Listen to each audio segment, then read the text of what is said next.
Jerry Giorgio. I'm a senior detective investigator in the Manhattan DA's office.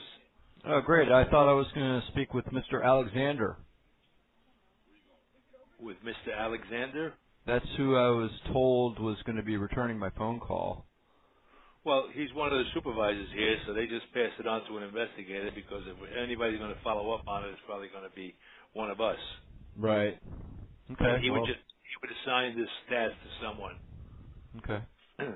So I guess we were working backwards then. Well, who did you speak to? Well, actually, originally I spoke with the State Attorney General's office. And by the way, I need to let you know for my safety and for the safety of my clients, I do record all my calls. So just so that you know. Yeah, I was sent to you guys by the State Attorney General, and then I was forwarded to the District Attorney's office in Lower Manhattan. And then, of course, I was told that Walter Alexander would be calling me back, and now you're calling me back. So you can... Well, he's one of my supervisors. He's one of the deputy chiefs here in the office. Oh, okay. Okay. Well, that's great. Okay. So... what have you got? What I have is I am representing several victims' family members from the 9/11 attacks. I work out of the state of New Hampshire. Some of my victims' family members reside in your state. Some of them live up here. But to make a long story short, we have uncovered evidence very recently, actually on the 4th of May, that there is a gentleman who, believe it or not, used to work for Cy Vance Jr.'s dad in the State Department many, many years ago. This gentleman has worked for 4 U.S. presidents and is the most credible witness I've ever seen in my life. He has come forward to say that he's willing to testify before a grand jury that several members of the George Bush administration admitted to him privately in a conversation that the whole event of 9/11 was a pre-planned, staged event. And he's willing to name names and times and everything. And like I said, he is a guy that used to work for your boss's dad, for Cyrus Vance. Okay. So his information came from who? A radio interview he gave on May 4th. It's public. And he said he is just waiting for a grand jury to be convened or impaneled so that he can give he cites a general, a top general under Paul Wolfowitz. I don't know if you remember who Paul Wolfowitz is. He used to work for the defense. Person gave an interview on May 4th on the radio? Correct.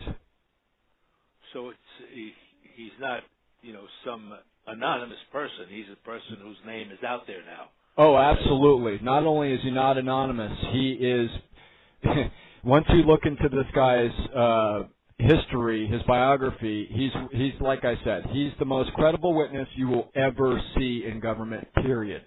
Having traversed 4 different U.S. administrations, he's not, he's not partisan in one direction or another. He's worked. What is his name? His name is Steve Pieczenik, and I'll spell the last name spelling for you. You ready? Go ahead. Yeah, Steve, go ahead.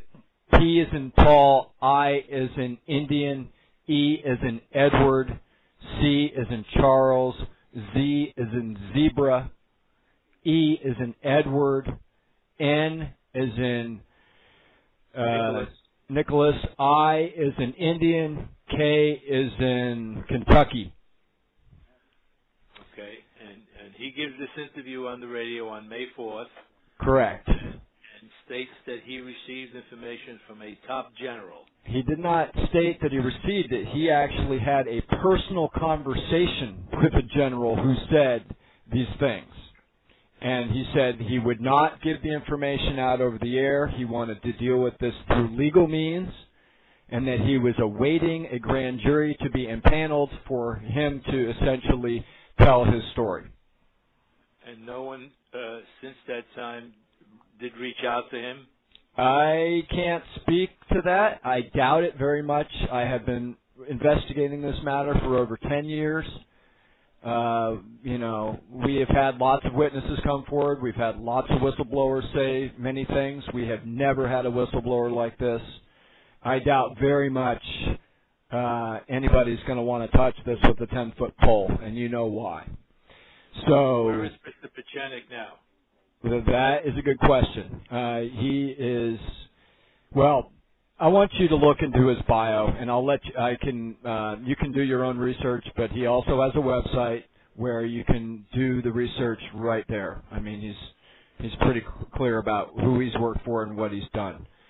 He's the father of the psychological warfare operations unit at the Defense Department. He's working for the Defense Department right now. He's in and out of government all the time. He's a international crisis management specialist who's hired by the DOD. And now, is he your client? No, sir. I don't know him personally. I actually represent people up here who are family members of people that were killed on 9/11.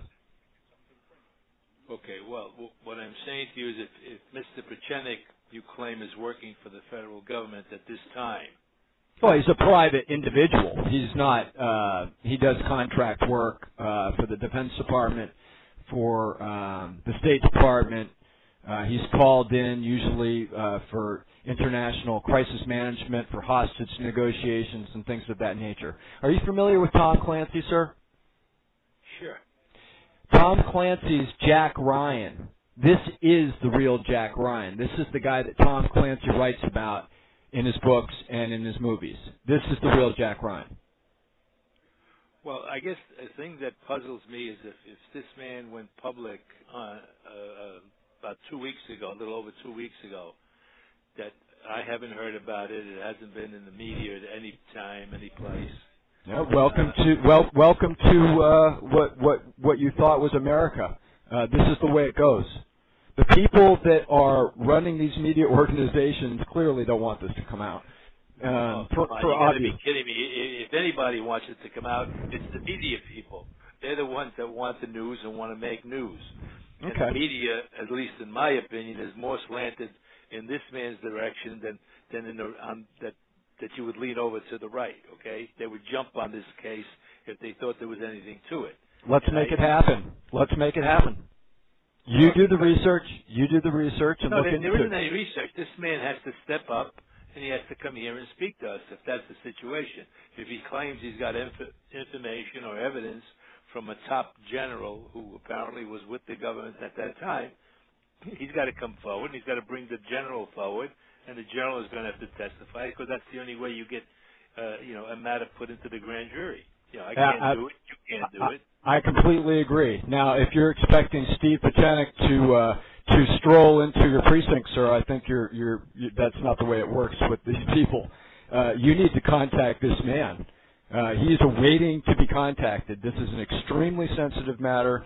People's lives are at stake. Obviously, having come out with this information, his life is now at stake. I don't think he's just going to be wandering around Lower Manhattan looking for somebody to talk to. So I don't expect him to be wandering around, but he's got to be at a location. He's got to tell us to either pick him up, or he's got to come here with his bodyguards, so that if that's what he's afraid of. All right, I don't know what his circumstances are. If he's done all this top secret work for the government, he certainly knows how to travel around.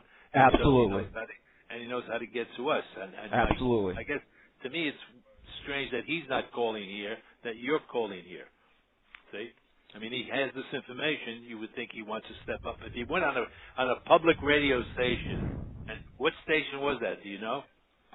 Actually, it was on several hundred AM and FM affiliates. I can send you a link to the interview, a video link to the interview. I can send you all the documentation you need. If you give me an email address or some kind of contact information via the web, I will send everything that I have, and you can pore over it, and you will not believe what he says. flat out, you won't believe it. I mean, this is not.